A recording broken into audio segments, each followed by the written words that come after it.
அன்பானவர்களே, ஆண்டவராகிய இயேசு கிறிஸ்துவின் நாமத்தினாலே உங்கள் யாவருக்கும் அன்பின் தோத்திரத்தையும் காலை வணக்கத்தையும் தெரிவித்துக் கொள்கிறேன்.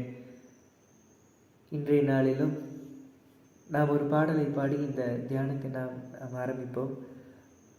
கதிரவன் தோன்றும் காலை இதே, புதிய கிருபை பொழிந்திடுதே, நல் துதி செலுத்திடுவோம் இயேசுவுக்கு என்ற பாடலை நாம் பாடி இந்த தியானத்தை கூட நாம் ஆரம்பிப்போம். கதிரவன் தோன்றும் காலை இதே, புதிய கிருபை பொழிந்திடுதேனல் துதி செலுத்திடுவோம் இயேசுக்கே. கதிரவன் தோன்றும் காலையிலே, புதிய கிருபை பொழிந்திடுதேனல் துதி செலுத்திடுவோம் இயேசுக்கே. வான சுடர்கள் காணக ஜீவன் வாழ்த்திடவே பரன் மாட்சிமையே. வான சுடர்கள் காணக ஜீவன் வாழ்த்திடவே பரன் மாட்சிமையே. காற்று பறவை ஊற்று நீரோடை கர்த்தருக்கே கவி பாடிடுதே. காற்று பறவை ஊற்று நீரோடை கர்த்தருக்கே கவி பாடிடுதே. கதிரவன் தோன்றும் காலையிலே, புதிய கிருபை பொழிந்திடுதேனல் துதி செலுத்திடுவோம் இயேசுக்கே.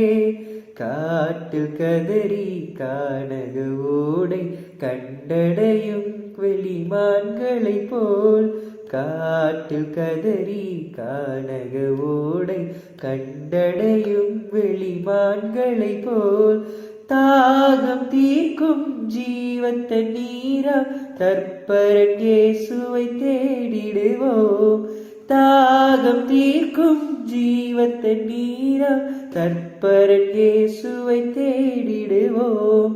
கதிரவன் தோன்றும் காலையிலே, புதிய கிருபை பொழிந்திடுதேனல் துதி செலுத்திடுவோம் இயேசுக்கே. கதிரவன் தோன்றும் காலையிலே, கர்த்தர் கிருபை என்றென்றும் ஓங்க கர்த்தரே நல்லவர் என்றுரைப்போம். கர்த்தர் கிருபை என்றென்றும் ஓங்க கர்த்தரே நல்லவர் என்றுரைப்போம். கேருபீன்கள் மத்தியில் வாழும் கர்த்தரி காலையில் எழுந்தருள்வார். கேருபீன்கள் மத்தியில் வாழும் கர்த்தரி காலையில் எழுந்தருள்வார்.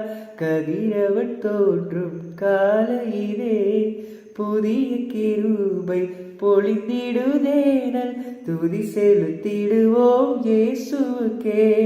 கதிரவன் தோன்றும் காலையிலே. அல்லேலூயா. அன்பானவர்களே, இன்றைய நாளிலும் கூட நாம் தியானிக்கும்படியாக தெரிந்து கொள்ளப்பட்ட தலைப்பு உண்மையான மெய்ப்பன் மற்றும் பரிபூரணமான ஜீவன். உண்மையான மெய்ப்பன், பரிபூரண ஜீவன். தியானிக்கும்படியாக எடுத்துக்கொள்ளப்பட்ட திருமறை பகுதி பரிசுத்த யோவான் எழுதின சுவிசேஷம் 10ஆம் அதிகாரம் வசனங்கள் 1 முதல் 11 வரை. இந்த பகுதியில் இயேசு கிறிஸ்து முதலாவது என்ன சொல்றாங்க அப்படின்னா, ஆட்டு தொழுவத்துக்குள் வாசல் வழியாய் பிரவேசியாமல் வேறு வழியாய் ஏறுகிறவன் கள்வனும் கொள்ளைக்காரனுமாய் இருக்கிறான் என்று சொல்லியிருக்கிறாங்க. வாசல் வழியாய் பிரவேசிக்கிறவனோ ஆடுகளின் மெய்ப்பனாய் இருக்கிறான்.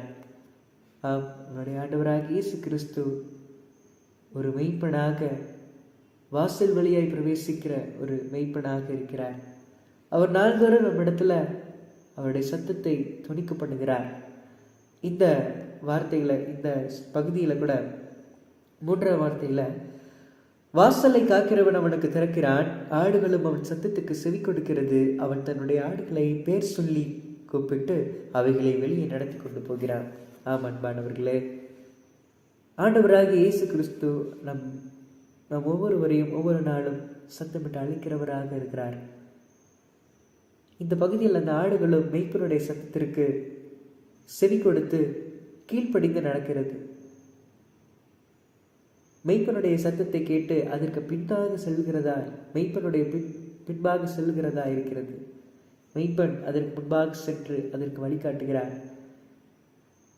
உலக பிரகாரமான இந்த சத்தம், அதாவது அந்நியனுடைய சத்தம், அந்த ஆடுகள் இடத்துல கேட்கும்போது அந்த ஆடுகள் அதற்கு செவிசாய்க்காமல், இது என்னுடைய மெய்ப்பனுடைய சத்தம் அல்ல, இது வேறொருடைய ஒரு சத்தம் என்று பகுத்தறிந்து அந்த ஆடுகள் செல்லுகிறது. அன்பானவர்களே, இந்த பகுதியை தியானிக்கிற நாமும் ஆண்டவருடைய சத்தத்தை அறிந்தவர்களாகவும் ஆண்டவருடைய சத்தத்திற்கு கீழ்ப்படிந்து அவருடைய சத்தத்திற்கு செவி கொடுக்கிறவர்களாகவும் இருக்க நாம் அழைக்கப்படுகிறோம். இயேசு கிறிஸ்து இந்த இடத்துல சொல்லியிருக்கிறாங்க, நானே ஆடுகளுக்கு வாசல், என் வழியை ஒருவன் உற்றவிசித்தால் அவன் ரட்சிக்கப்படுவான், அவன் உள்ளும் புறம்பும் சென்று மேய்ச்சலை கண்டடைவான் என்று. ஆண்டவராக இயேசு கிறிஸ்து இந்த இடத்துல நானே வாசல், என் வழியாய் உற்றவிசிக்கிறவன் உள்ளும் புறம்பும் சென்று மேய்ச்சலை கண்டடைவான் என்று இந்த இடத்துல அருமையாக சொல்லியிருக்கிறான். யோவான் 14:6 கூட நானே வழியும் சத்தியமும் ஜீவனுமாய் இருக்கிறேன் என்று சொல்லியிருக்கிறாங்க. ஆம் அன்பானவர்களே, நாம் எப்பொழுது ஆண்டவருடைய சத்தத்திற்கு கீழ்ப்படிந்து அவருடைய சத்தத்திற்கு உட்பட்டு நடக்கும்போது நாம் அவர் வழிகளில் நடக்கிறவர்களாக இருக்கிறோம். நாம் உள்ளும் புறமும் சென்று மேய்ச்சலை கண்டடைகிறவர்களாக இருக்கிறோம். அவருடைய சத்தத்தை கேட்க வேண்டும், அவருடைய சத்தத்தை கேட்க ஆயத்தமாக இருக்க வேண்டும். ஏனென்றால் இந்த உலகத்தில் இந்த நேரத்தில் உலக பிரகாரமான சத்தங்கள் அநேகமாய் வந்துவிட்டது. எனவே நாம் ஆண்டவருடைய சத்தத்தை பகுத்தறிந்து கவனித்து அதற்கு செவிசாய்த்து நடக்கிறவர்களாய் நம் ஒவ்வொரு நாளும் இருக்க அழைக்கப்படுகிறோம்.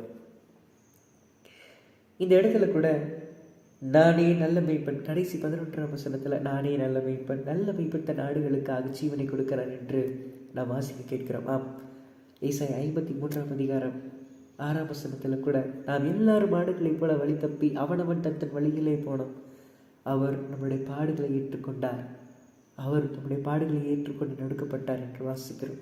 அன்பானவர்களே, நாம் ஆடுகளைப் போல ஒருவேளை ஆண்டவருடைய சத்தத்திற்கு கீழ்ப்படியாமல் வழி தப்பி போயிருந்தோம் அப்படின்னா நாம் எல்லாருடைய மீறுதல்களுக்காகவும் நாம் எல்லாருடைய அக்கிரமங்களுக்காகவும் அவர் நொறுக்கப்பட்டிருக்கிறார். அவர் பாடுகளை சுமந்தவராயிருக்கிறார். இந்த நேரத்திலும் இந்த 2 நாட்களிலும் நாம் ஆண்டவருடைய வார்த்தையை தியானித்து கொண்டிருக்கிற நாம் இதற்கு முன்பாக நம்முடைய வாழ்க்கையில் ஆண்டவருடைய சத்தத்திற்கு செவி சாய்க்காமல் அவருடைய சத்தத்திற்கு செவி கொடுக்காமல் கீழ்ப்படியாமல் நடந்திருப்போமானால் இன்றைய நாட்களிலும் கூட மெய்ப்பன் ஆடுகளை சத்தமிட்டு அழைக்கிறான். ஆடுகளும் மெய்ப்பனுடைய சத்தத்திற்கு கீழ்ப்படிந்து செல்கிறது. அதே போல ஆண்டவரே, உம்முடைய வார்த்தைக்கு நான் கீழ்ப்படிந்து நடக்கவும் உம்முடைய சத்தத்திற்கு நான் செவி சாய்க்கவும் எனக்கு உதவி செய்யுங்க. உங்களிடத்துல சென்று உங்களுடைய வழியில் நடக்க எனக்கு நீங்கள் கிருபை செய்யுங்க அப்படின்னு சொல்லி ஒவ்வொரு நாளும் கேட்கிறவர்களாய் அதன்படி நடக்கிறவர்களாய் இருக்க நாம் ஒவ்வொரு நாளும் அழைக்கப்படுகிறோம். கடைசியாக ஆண்டவருடைய சித்தத்தை அறிந்து அவருடைய சித்தத்தின்படி செய்யும்போது பரிபூரண சந்தோஷமும் நித்திய ஜீவனும் நமக்கு உண்டாயிருக்கிறது. ஆண்டவருடைய சத்தத்தை கேட்டு நம்முடைய வாழ்க்கையில் ஆண்டவருடைய சித்தம் என்னவென்று நாம் அறிந்து நடக்கிறவர்களாக இருக்க வேண்டும். அன்பானவர்களே, இந்த 2 நாட்களிலும் கூட அவருடைய சத்தத்தை கேட்டு அவருடைய சித்தத்தை அறிந்து அவருடைய சித்தத்தின்படி நடக்க நாம் ஒப்புக் கொடுப்போமா? கண்களை மூடி ஜெபிப்போம். அன்பின் பரலோக பிதாவே, இந்த நேரத்திற்காக நன்றியோடு உம்மை துதிக்கிறோம். நல்ல மெய்ப்பன் தன் நாடுகளுக்காக ஜீவனை கொடுக்கிறான் என்று நாங்கள் நீ சொன்னதை வாசித்தோம் தகப்பனே. ஆம், எங்களுக்காக நீ ஜீவனை கொடுத்திருக்கிறீங்க, எங்களுக்காக நீங்கள் அடிக்கப்பட்டிருக்கிறீங்க. ஆண்டவரே, நாங்கள் நினைவு கூறுகிறோம், நாங்கள் விசுவாசிக்கிறோம்.